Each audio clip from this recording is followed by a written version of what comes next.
Okay, so you must have been hearing PVG, UKVI, IOM, CAS, POF, POE, PTA, Form A. You guys, that SOP is mainly for US, then EOI is like Australia. Do you get? But for UK, yeah, it's personal statement, straight up. So without further ado, in no particular arrangement, if you're frequent on my channel, you see I'm used to saying that word, please don't mind me. So in no particular order, I've got out the 25 abbreviations they use in the UK, so I'm going to be telling you what these abbreviations actually mean. See you very soon.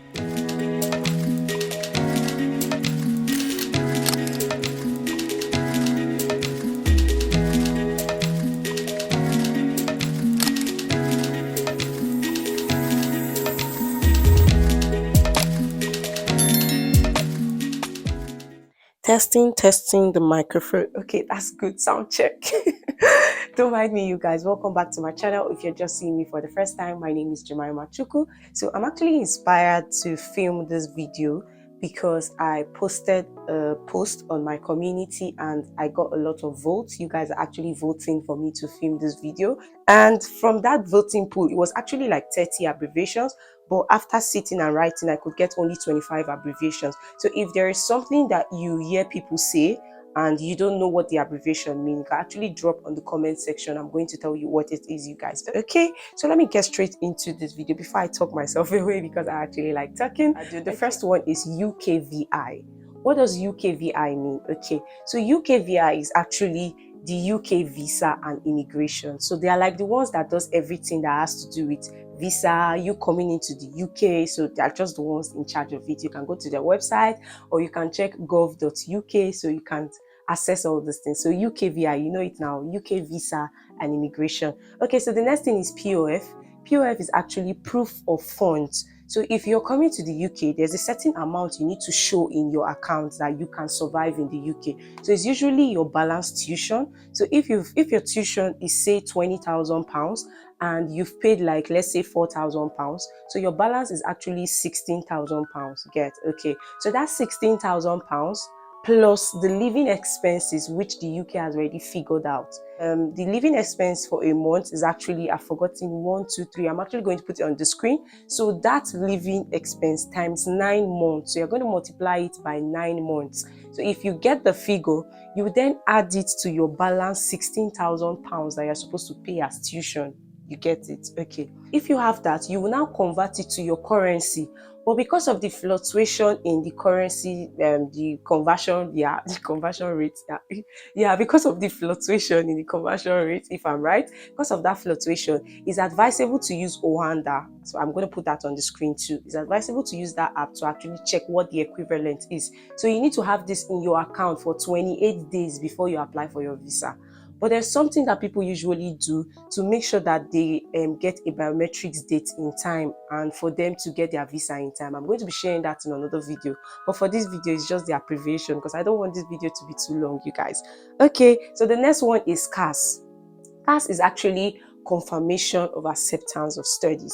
CAS is actually a letter that your university gives you. It might be virtual. So that CAS is what you use to apply for your visa. It's like what we call admission letter in Nigeria, yeah. That actually shows what kind of course you're doing, your total tuition, whatever you've paid, what's remaining, the start of your course, when your course is going to end. So all of these are included in your CAS. Okay, so the next one is BTA. So PTA first before BTA. So PTA is actually your personal travel allowance. So that personal travel allowance, it is the foreign currency that the Central Bank of Nigeria actually gives to individuals that want to study in the UK. Do you get it? Okay. So the BTA is actually the business travel allowance. So that's personal travel allowance and business travel allowance. So the two is from the Central Bank of Nigeria. So it's actually what they pay into your account, and the equivalent is like the normal CBN rate. So if £1,000, if a pound in black market is around 914 naira, but the CBN rate is around 546 or 576. So the central bank actually credits you £1,000 or £2,000 with their rate and not that black market rate. So it gets into your account. Do you get? That's for business travel allowance and for personal travel allowance. Now the difference is the value capped for this business traveler, the BTA and the PTA, the value capped for it differs. Do you get? So some banks can actually say 5,000, some say 4,000, some say 1,000. So you need to check the bank you're using. And some banks also, you need to show your flight ticket, your return ticket, like you're coming back to Nigeria. So you guys, a lot is involved, so you need to know about that. I'm just here to tell you what that abbreviation means. So it's actually BTA, PTA, personal travel allowance, business travel allowance. Okay, the next one is POE. POE is actually point of entry. So when you come into the UK, depending on the security, you might be asked to show them your statement of account. It might differ. Like when I came in, I wasn't asked to do that. If you're saying it's your parents are sponsoring you, you need to have like the paper. Do you get like the paper of the bank statement? Yeah, you need to have that. So that's what they mean when they say POE is like point of entry. You get that? Okay. So TB test, you know what TB is. TB is tuberculosis test. You need to do that before you come to the UK, and you also need that for your visa application. So that's that. IHS is health surcharge. So that's the money for your health fee when you're in the UK. So it depends on your duration of your course. So if your course is 1 year, they have the money for the 1 year. I think it's about 700 and something pounds. I'm going to drop that on the screen. But if it's 2 years, it increases like ×2. So that's like one of the disadvantages. So in another video, I might talk about advantages and disadvantages of studying a 1 year and 2 years course. If that's what you want to see, drop on the comment section, you guys. A lot of juicy things will be coming up on this channel. So if you've not subscribed, this is the very good time to do that, you guys. Okay, so the next one is GP. What does GP mean? GP is like a general practitioner. Like when you come to the UK, you're supposed to register with a doctor.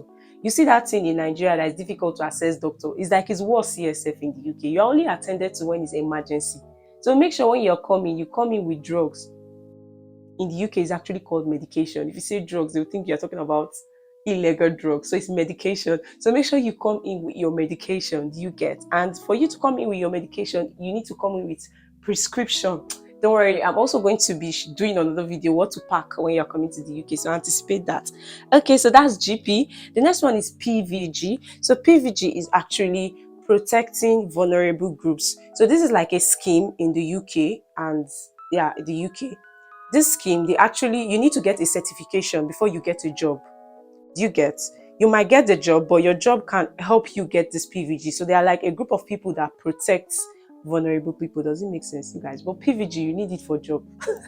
So that's it, PVG, protecting vulnerable groups. So the next one is Form A. Okay, Form A. You used to hear Form A. So Form A is actually another form of foreign currency that the Central Bank of Nigeria actually pays to your university for your tuition. They also pay for accommodation too, so that's a very long process too. But there are a lot of documents you need to send in if you want to use Form A to pay your tuition. It's advisable to use Form A because it's cheaper, you guys. Okay, so the next one is IOM.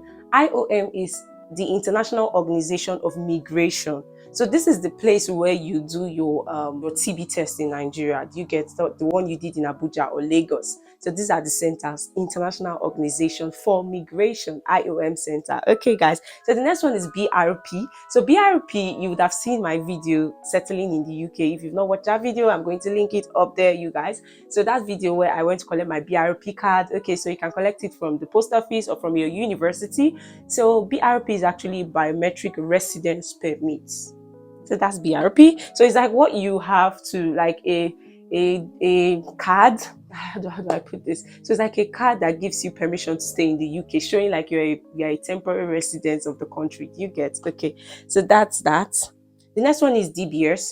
DBS is actually Disclosure and Barring Services. So it's also kind of similar with PVG. So this one is like a criminal conviction stuff. Like they give you the certificate that you don't have any criminal offense, you've not done anything bad, and you also need it if you're looking for a job. But before you get, there are some jobs like they need it before they give you the job. Do you get? Okay, so that's that. The next one is, where was I?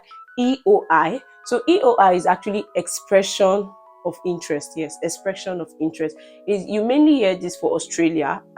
It's kind of similar to SOP. Yeah, that takes me to SOP. I jumped that in the list. Okay, so SOP is actually statement of purpose.